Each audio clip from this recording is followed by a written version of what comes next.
Hi friends, healthy breakfast are dinner అండి, light dinner.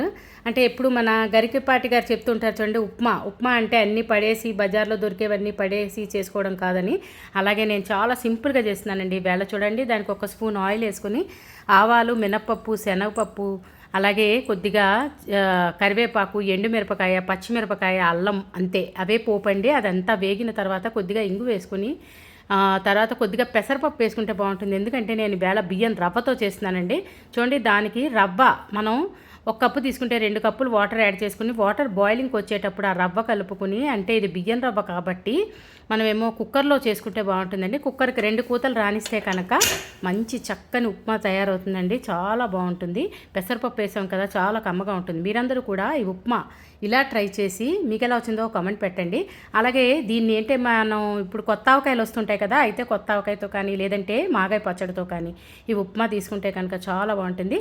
మీరందరూ కూడా ఈ ఉప్మా ఇలా ట్రై చేసి మీకు ఎలా వచ్చిందో కామెంట్ పెట్టండి. అలాగే నా ఛానల్ సబ్స్క్రైబ్ చేసుకోకపోతే సబ్స్క్రైబ్ చేసుకోండి. ఒకవేళ చేసుకున్నట్టయితే కనుక మీ ఫ్రెండ్స్తో, రిలేటివ్స్తో తప్పకుండా షేర్ చేయండి. కొత్తగా చూస్తున్న వాళ్ళు తప్పకుండా నా ఛానల్ సబ్స్క్రైబ్ చేసుకోండి. మరిన్ని ఆరోగ్యకరమైన వంటలు నేను చేసినవి మీకు రీచ్ అవ్వాలంటే తప్పకుండా నా ఛానల్ సబ్స్క్రైబ్ చేసుకోవాలి కదండి.